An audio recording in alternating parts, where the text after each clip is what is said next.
हिंदू धर्म में नाग की पूजा करने की परंपरा सदियों से रही है।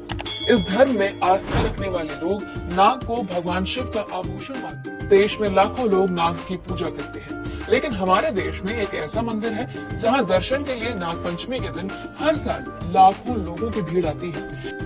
एक कथाओं के मुताबिक लोगों का मानना है कि नाग पंचमी के दिन इस मंदिर में दर्शन करने से सर्प दोष मिट जाता है। इस मंदिर की खास बात यह है कि ये साल में सिर्फ एक दिन यानी महज 24 घंटों के लिए खुलता है। कहाँ स्थित है ये मंदिर, आखिर इस मंदिर की खासियत क्या है और क्यों साल में केवल 24 घंटे के लिए खुलता है ये मंदिर। देश में कई मशहूर मंदिर हैं। ऐसे ही मंदिरों की नगरी के नाम से मशहूर एक शहर है उज्जैन, जिसे बाबा महाकाल की नगरी भी कहा जाता है। इस शहर में जहां महाकाल विराजमान है, तो वहीं मदिरा यानी शराब का पान करने वाले उनके सेनापति भगवान काल भैरव भी हैं। उज्जैन के इसी महाकाल मंदिर के सबसे ऊपरी मंजिल पर नागचंद्रेश्वर मंदिर स्थित है। इस नागराज तक्षक खुद इस मंदिर में मौजूद है। नागचंद्रेश्वर मंदिर कई मायनों में खास है। इसे लेकर दावा किया जाता है कि मंदिर में मौजूद ऐसी प्रतिमा पूरी दुनिया में कहीं भी नहीं है। उज्जैन के नागचंद्रेश्वर मंदिर में 11वीं शताब्दी की मूर्ति स्थापित है। इस मूर्ति को नेपाल से लाया गया था और पूरी दुनिया में ये एकमात्र ऐसा मंदिर है जिसमें भगवान विष्णु की जगह भगवान शिव सांपों की शैया पर विराजमान है। मंदिर में जो मूर्ति स्थापित है उस पर भगवान शिव अपने पुत्र गणेश, कार्तिकेय और मां पार्वती के साथ 10 मुखी यानी 10 मुंह वाले सांपों की शैया पर विराजित है।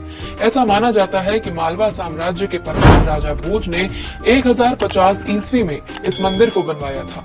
इसके बाद साल 1732 में राणोजी सिंधिया ने इसका जीर्णोद्धार यानी कि मरम्मत करवाई थी। पौराणिक कथाओं के मुताबिक सांपों के राजा तक्षक ने भगवान शिव को मनाने के लिए तपस्या की थी, जिससे खुश होकर भगवान शिव ने नागराज तक्षक को अमर होने का वरदान दिया।